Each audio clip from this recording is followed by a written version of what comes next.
Hello, everyone. My name is Eliza Gardenauer. If you remember me from last year, then you'll remember that this is part of my First Pages initiative, where I read the first couple pages of a book, usually the first one or two chapters of a book every week. And this week, we're going to be reading The Inventor's Secret by Andrea Cremer. But before I get into that, I'd like to tell you guys a little about myself since it's a new year and most of you guys probably don't know me. New people. Just gonna give you a little refresher. So, as I said, my name is Eliza Gardenauer. I'm a senior at Dobbins Bennett High School, which is just down the road. I'm in band. I play clarinet. This year, I'm the captain of our science Olympiad team. I'm in Scholars Bowl. I'm in like 4 AP classes. I love to draw. I have 3 pets, 2 cats and 1 dog, and I love to read, obviously. So this is why another reason why I'm doing this project is because I feel like even if you don't like to read, then this is a kind of thing that gets you introduced to some books that you may like and kind of branches out different genres. So this genre is obviously going to be fiction. It kind of gives me like a steampunk vibe, futuristic, which I really like. But I'm going to get into the blurb, which if you don't know, it is the little summary of the book on the inside cover or the back cover of the book. So new vocabulary for you there. Let's read. Charlotte has lived on the edge of Britain's industrial empire, hiding deep in the catacombs ever since she can remember. She and her fellow refugees are preparing for the day when they can join the resistance and fight against the crown. But when an exile with no memories seeks a shelter in their camp, he brings with him new dangers and secrets about the terrible future that awaits them all. His presence compels them to leave the safety of the catacombs to seek answers inside Britannia's exquisite floating city. But Charlotte finds more than just answers there, and navigating a world of high society and political intrigue turns out to be more treacherous than the Revolution itself. Internationally best-selling author Andrea Cremer creates a stunning world filled with tension and danger. So, let's start The Inventor's Secret. There's a map here that you can't see in the front of the book, which is very cool. It looks like the Americas, but different territories. Did I request thee, maker from my clay, to mold me man? Did I solicit thee from darkness to promote me? John Milton, Paradise Lost. Chapter 1. New York Wildlands, Amherst Province, 1816. Every heartbeat brought the boy closer. Charlotte heard the shallow pulls of his breath, the uneven, heavy pounding of his footfalls. She stayed curled within the hollows of the massive tree's roots, body perfectly still, other than the sweat that beaded on her forehead in the close air. A single drop of moisture trailed along her temple, dripped from her jaw, and disappeared into her bodice. The boy threw another glance over his shoulder. 5 more steps, and he'd hit the tripwire. 4, 3, 2, 1. He cried out in alarm as his ankle hooked on the taut line stretched between the 2 trees. His yelp cut off when his body slammed into the forest floor, forcing the air from his lungs. Charlotte lunged from her hiding place, muscles shrieking in relief as they snapped out of the tight crouch. Her practiced feet barely touched the ground, and she ran with as much silence as the low rustle of her skirts would allow. The boy moaned and started to push himself up onto one elbow. He grunted when Charlotte kicked him over onto his back and pinned him against the ground with one foot. His wide eyes fixed on the revolver she had aimed at his chest. "Please," he whispered. She adjusted her aim, right between his eyes, and shook her head. "I'm not in the habit of granting the request of strangers." Charlotte put more weight onto her foot, and he squirmed. "Who are you?" she asked, and wished her voice were gritty instead of gentle. He didn't blink. His eyes mirrored the rust-tinged gleam of the breaking dawn. I don't know." "Say again?" She frowned. Fear bloomed in his tawny irises. I I don't know." "You don't know?" she repeated. He shook his head. She glanced at the tangle of brush from which he'd emerged. "What are you running from?" He frowned and again said, "I don't know." "If you don't know, then why were you running?" she snapped. "The sounds," he shuddered. "Sounds?" Charlotte felt as though frost had formed on the bare skin of her arms. She scanned the forest, dread building in her chest. The whistle shrieked as though her fear had summoned it. The iron beast, as tall as the trees around it, emerged from the thick woods on the same deer trail the boy had followed. Imperial labor gatherers were built like giants. The square, blunt head of the machine pushed through the higher branches of the trees, snapping them like twigs. Two multi-joined brass arms sprouted on each side of its wide torso, and its long fingers were spread wide, ready to clutch and capture. Charlotte's eyes immediately found the thick bars of its hollow rib cage. Empty. "Who sent a gatherer after you?" His voice shook. "Is that what it is? Are you an idiot?" She spat on the ground beside him. "You must know a rot pot when you see one. Everyone out here knows the Empire hunts." The screech of metal in need of oiling cooled Charlotte's boiling temper. A horn sounded. Another answered in the distance, but not nearly distant enough. She didn't have the time to mull over options. She lifted her foot from the boy's chest and offered him her hand. The only advantage they had over the rot pots was that the lumbering iron men maneuvered slowly in the forest.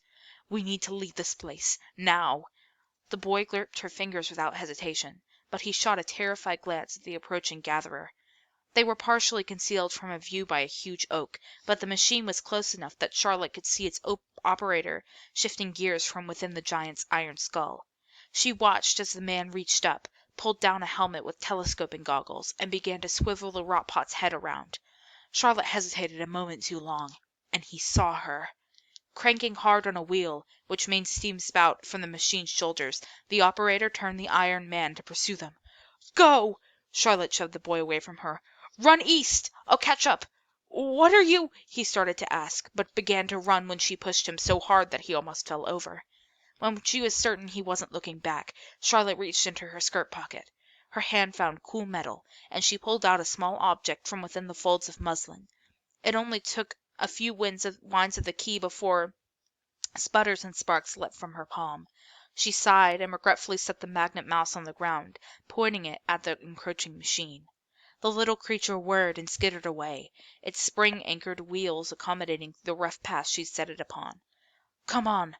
When Charlotte caught up with the boy, she ignored the puzzled look on his face and grasped his hand, forcing him to run with her into the dark western wood, away from the now blood-red haze of an early sun that stretched through the forest canopy. Between gasps of breath, his fingers tightened on hers. She glanced at him. His tawny eyes had sharpened, and he peered at her like a hawk. "What's your name?" he asked. Charlotte dropped his hand and gathered her skirts to accommodate her leap over a moss-covered log. "Charlotte. Thank you for not leaving me back there, Charlotte." She looked away from him, nodded, and ran a bit faster. Behind them she heard the explosion she'd been waiting for. Though they were hardly out of danger, Charlotte smiled, feeling a surge of triumph. But a moment later, a single thought chased her giddiness away.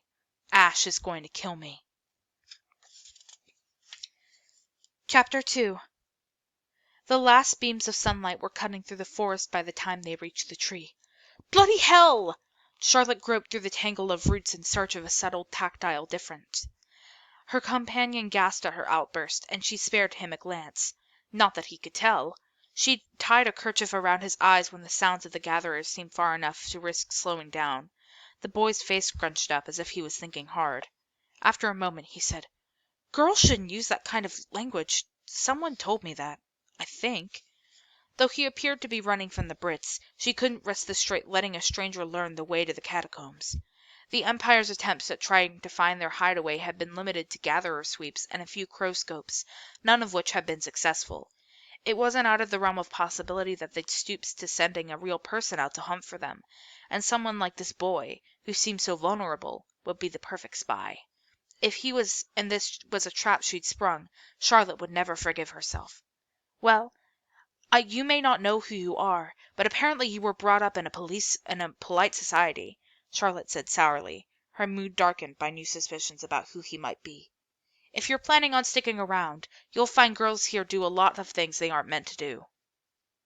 He simply turned his head in her direction, puzzled and waiting for an explanation. Charlotte's answer was an unkind laugh. Perhaps she should have been more compassionate, but the consequences of revealing their hideout were too dangerous. And Birch was almost too clever with his inventions. She'd never been able to locate the false branch without effort, and delays could be very costly. The rot pots might have been stopped by her mouse, but nothing was certain. A slow gatherer was still a threat. I. Beside her the boy was stammering, as if unsure whether to apologize. "Hush," she said, keeping her voice gentle, and he fell silent. Her fingers brushed over a root with bark harder and colder than the others. "Here it is." "Here's what?" He waggled his head around pointlessly. "I said hush." Charlotte stifled laughter at the boy's bobbing head, knowing it was cruel given his helpless state.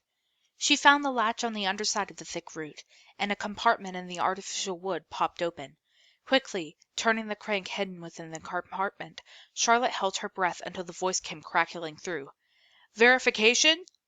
"Iphigenia," Charlotte said with a little smile. Birch and his myths. The boy drew a sharp breath. "Who is that? Who's there?" He sounded genuinely afraid. "It's all right," she whispered, and leaned close to the voice box.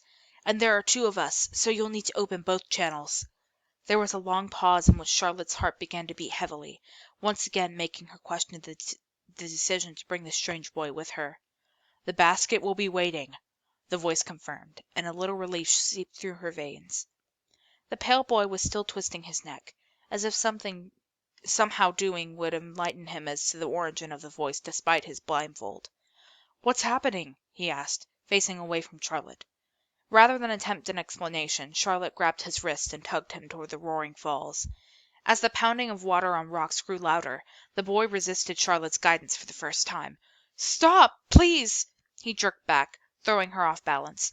"Don't do that!" Charlotte whirled around and grabbed his arms.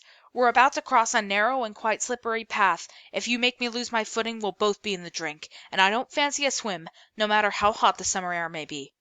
"Is it a river?" he asked. "Where are we?" Charlotte couldn't blame the boy for his questions, but she was close to losing her patience. Hadn't she already done enough to help him? All she wanted was to get inside the catacombs where they would be hidden from any gatherers that might still be combing the forest. What did Meg always say when she was fighting with Ash? Meg's warm voice slipped into Charlotte's mind. "Try to see it from his point of view. It's a horrible burden, Lottie. The weight of leadership." Charlotte looked at the pale boy, frowning. His burden wasn't that of her brothers, a responsibility for a ramshackle group aged 5 to 17, but this boy bore the weight of fear, and at the moment, blindness, both of which must be awful to contend with. With that in mind, Charlotte said, "I'm taking you to a hiding place beneath the falls. I promise it's safe. The machines won't find us there. I can't tell you any more." The boy tilted his head more toward the sound of her voice. He gripped the air until he found her hands. "Okay." She smiled, though he couldn't see it, and drew him over the moss-covered rocks that paved the way to the falls. As they came closer, the spray from the falls dampened their clothing and their hair. Charlotte was grateful the boy had decided to trust her and ask no further questions, because at this point she would have had to shout to be heard. When they passed beneath the torrent of water, the air shimmered as the native moss gave way to the bioluminescent variety Birch had cultivated to light the pathway into the catacombs. Charlotte wished she could remove the boy's blindfold. Entering the passageway that led into the catacombs delighted her every time she returned. Not only because it meant she was almost home, but also because the glowing jade moss gave light that was welcoming. Seeing it might ease the boy's mind, reassuring him that she led him to a place of safety rather than danger. She turned left, taking them into a narrow side passage that at first glance would have appeared to be nothing more than a shadow cast by the tumbling cascade. Within the twisting cavern, the shimmering green moss forfeited its place to mounds of fungus.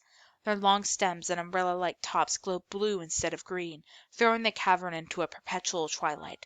The boy remained silent, but from the way he gripped her fingers, Charlotte knew his fear hadn't abated. "We're almost there," she whispered, and squeezed his hand, garnering a weak smile from him. The passage abruptly opened to a massive cavern, the place where the falls had hid its priceless treasure, a refuge, the place where the falls one of the only sights hidden from the far-seeing eyes of the Empire. While from the outside the falls appeared to cover a solid rock base, several meters beneath the cascade the earth opened into a maze of caves. Some were narrow, tunnels like the one from which they had just emerged, others were enormous open spaces, large enough to house a dirigible. From below them, the surface of an underground lake rippled with the current that tugged it into an underground river. a dark twin that sank beneath the earth and stone to meet its above-ground counterpart some 2 leagues past the falls. They were standing on a platform, smooth stone reinforced by iron bracings and a brass railing that featured a hinged gate. On the other side of the gate, as had been promised, the basket was waiting, dangling from a long iron chain that stretched up until it disappeared into a rock shelf high above them. The lift resembled a bird cage more than a basket. Charlotte opened the gate and the basket door, pushing the boy inside and following him after she'd secured the gate once more. The basket swung under their weight, and the boy gripped the brass weave that held them. "You put me in a cage?" Panic creeped into his question. "Shh!" She took his hand as much to stop him from ripping the blindfold as to reassure him. "I'm here too. It's not a cage. It's an elevator." With her free hand she reached up and pulled the wooden handle attached to a brass chain that hung from the ceiling of the basket. Far above them a bell sounded. Its chiming bounced off the cavern walls. A flurry of tinkling notes melted with the roar of the falls for a few moments. Charlotte shushed the boy before he could ask what the bell meant. Now that she was out of the forest, away from the gatherers, and a short ride from home, she was tired and more than a little anxious about what awaited her on the upper platform. Not so much what as who, she had to admit. As the clicking of the gears and the steady winding of the chain filled the basket, they began to move up. The swiftness of the lift's ascent never failed to surprise Charlotte slightly, but it caught the boy completely off guard. He lurched to the side, and the basket swung out of the lake. "Stop that!" Charlotte grabbed him, holding him still at the center of the swaying basket. "If you don't move, the lift won't swing out." "Sorry." The boy's teeth chattered with nerves. Peering at him, Charlotte felt a creeping fear shiver up her spine. She had assumed his awful colorless skin had been a result of his fear, but looking at him closely, she thought it might be a natural state of his flesh, and it struck Charlotte as quite odd, flesh so pale it had an ashen cast. She forced herself to hang on to him so he wouldn't unbalance the lift again, but now she worried that his one quality was a harbinger of illness, and that it might be catching. Her nagging thoughts were interrupted when they passed the lip of the upper platform, and the gears slowly ground to a halt. The first sight that greeted her was 3 pairs of boots.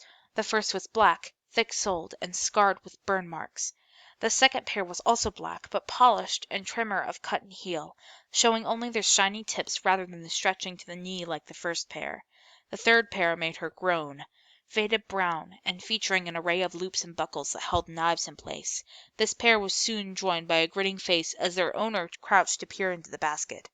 Jack, clad in his regular garb of leather breeches and 2 low-slung gun-heavy belts, threaded his fingers through the brass weaving of the basket, rising it until he was standing. "Well, well, what a fine catch we have today, mateys!" "Cap it, Jack," Charlie said. He pushed a stray locks of his bronze hair beneath his tweed cap, and continued to smile as he opened the platform gate. "A mermaid and a what?" Jack's mirthful expression vanished as he stared at the blindfolded boy. Charlotte swallowed the hardness that had formed in her throat. Jack turned to look at the wearer of the polished boots. Charlotte was looking that way too. The boots were mostly covered by black military pants, close-fitting with brass buttons from knee to ankle and loose to the waist, where they had met with a band-collared white shirt and burgundy vest with matching cravat.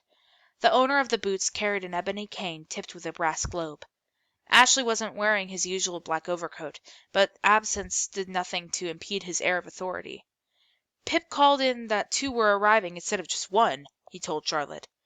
She glanced over to the wheelhouse, where a slight girl, wearing goggles and mostly hidden by pulleys, levers, and cranks. Pip gave Charlotte a quick, apologetic wave, and then ducked out of sight. Throwing her shoulders back, Charlotte exited the basket, dragging the boy with her. "The rot pots were after him," she said, meeting her brother's stern gaze. "I had to help him." "Of course you had to." Ash tapped a shiny boot on the stone platform. She didn't offer further explanation, but refused to look away. Charlotte didn't want to quail before her brother, because rumors of her unexpected guest seemed to have spread throughout the catacombs. From the mouth of the caverns that had led to their living quarters, half a dozen little faces with wide eyes peeked out, watching Charlotte and Ashley's exchange. The children should have been at their lessons or chores, but Charlotte knew well enough that when something this unusual took place in their mostly cloistered lives, it was irresistible. When she'd been younger, Charlotte had snuck away from her responsibilities many times for her events much less exciting than the arrival of a stranger. Ash had always chided her for her impetuous behavior. Her brother had been born a leader, all sobriety and steadfastness. He was never tempted away from duty the way Charlotte had so often been. Ash frowned and walked up to the blindfolded boy. "And what do you have to say for yourself?" Ash asked him. "Who has my sister brought us?" "I I can't." The boy strained toward the sound of Ash's voice. Ash put the brass tip of his cane beneath the boy's chin. "I know you can't see, boy. If you tell me how you came to be in the forest, perhaps we can show you a bit more hospitality." Charlotte stepped forward, hitting the length of the cane so it thwacked away from the stranger. She jerked the kerchief down so the boy blinked into the sudden light. "Leave him be! You weren't the one being chased by an iron beast with a cage for a belly." Ash stared her down, his dark brown eyes full of incredulity and budding fury. He didn't speak to Charlotte, though instead turning his hard gaze on the faces peering out from the cavern opening. Ashley didn't have to say anything. The children bolted away, and the pitter-patter of their speeding steps echoing in the cavern like sudden rainfall. "Do you know if he's hurt, Charlotte?" The boy wearing the burn-scarred black boots stammered forward, peering at the new arrival. Jack, who had taken a few steps back, as if to survey the unfolding scene from a safe distance, answered as he threaded his thumbs into his wide belt loops. "He looks fine to me. Are you sure he was really running from them?" Charlotte ignored Jack, instead smiling at Birch, who trotted over to the boy's side. "Let's have a look." The boots weren't the only pock-marked part of Birch's wardrobe. From his thick apron to his elbow-length gloves, the tinker's brown leather clothing boasted enough black marks to rival a leopard's spots. The boy was shivering, but he nodded, and didn't object when Birch expected him. "No injuries I can see. He's not feverish. If anything, I'd say he's a little clammy." Birch scratched his thatch of wheat-colored hair. A tiny head capped by large round ears peeked around one side of Birch's neck. Its wide eyes stared at the strange boy. The boy stared back as the bat climbed from Birch's neck onto his shoulder, its minuscule claws fastened to one of the straps of the tinker's leather apron, never loosening its grip as Birch moved. "There's something on you," the boy said, his tone wary but also curious. "What?" Birch glanced at the shoulder the boy pointed at. "Oh, that's just Moses. He's usually crawling somewhere on my apron. Doesn't like to roost any more, understandably. Fell when he was just a baby and broke both wings. I found him floating in the river one day when I was collecting guano to make gunpowder. Had to rebuild his wings myself." Birch coaxed Moses onto his hand, then gently stretched out one of the bat's wings, which produced a soft clicking sound as the appendage unfurled. The underside of Moses's wing glinted with silver. "The key was creating a no-bone structure using hollow tubes," Birch explained. "Light enough so he could fly." "What proof do you have that he was trying to escape?" Ash was still watching Charlotte instead of looking at the boy. Charlotte's charge seemed content conversing with Birch, so she gave Ash her full attention. "Only that he was alone in the forest and running from rot pots." Charlotte thrust her chin out. "That was good enough for me." "How reassuring!" Ash said. "And you failed to notice that he's dressed in clothes from the hive?" Charlotte's eyes went wide. She turned to look at her companion, feeling blood leach from her face. Her brother was right. While the trio waiting to meet them wore a mishmash of clothes, cobbled together in outfits favored by each, the boy wore gray tweed pants and matching fitted jacket with a button and chain closures. His wardrobe marked him as belonging to the hive, the artisan caste of the New York metropolis. Ash released her from his glare, but before he said anything more, the strange boy jerked hard to the right. The sudden movement pulled his hand free of Charlotte's grasp. Until that moment, the boy had been leaning close to Birch's shoulder, examining Moses's mechanical wing. Now he stood straight as an iron rod, gazing at Birch. "Maker, maker, maker," the boy said. His limbs began to shake violently. "What the—" Jack leapt forward, drawing a knife from his boot and holding it low, pointing himself beneath Charlotte and the now fleeing boy. "Maker, maker, maker!" the boy cried, his shouts bouncing off the cavern ceiling and walls, filling the air with a haunting chorus of echoes. "Maker, maker, maker!" Rust buckets, he's having a fit. Ash raised his cane. Easy, Jack. Grab him, or he'll go right over the edge, Birch warned, but Ash was already moving. While the boy's arms lashed, Ash slipped his cane through the stranger's belt and hauled him away from the precipice. With any other deft movement, Ash freed his cane just before the boy flopped to the ground, lolling about with no control of his body's violent movements. With a horrible shudder, he gave it a slow whining cry and went still. "Oh, Athene, he's not dead, is he?" Charlotte's hand went to her mouth. Birch knelt beside the boy and laid his head on the prostrate figure's chest. With a sigh, he said, "I don't hear a heartbeat, but—" The boy moaned. Birch frowned and sat up quickly. Charlotte gulped in air in relief. "What happened? Did Moses do something to scare him? Why would anybody be frightened by Moses?" Birch asked. Hearing his name, the bat peered toward Charlotte, as if daring her to answer. Charlotte ignored the question, knowing that pointing out to Birch what most people considered bats frightening little creatures would only provoke an endless debate with the tinker about fear and rationality. Jack returned the knife to his boot. "You've brought home a strange pet. I definitely prefer the bat," he said to Charlotte, earning an elbow in the ribs. "Ouch!" Jack rubbed at his side. "Now you have to kiss me so my feelings aren't hurt." "I meant to hurt your feelings," Charlotte said. "I guess that means I'll have to kiss you myself, so feel better." Charlotte jumped out of his reach. "Don't you dare!" "Jack, get over here," Ash said. He was leaning over the boy, who, despite making a sound, still appeared to be unconscious. "Help Birch take him inside. Then get Meg. Between the two of them, maybe we can sort this one out." Birch grabbed the body around the shoulders while Jack grabbed his legs. His body swung limply between them as they carried him off the platform. Charlotte began to inch away from the basket. "And you're going where?" Ash blocked her path with his cane. "With them," she declared, hoping her confident tone would get her out of any punishment Ash had in mind.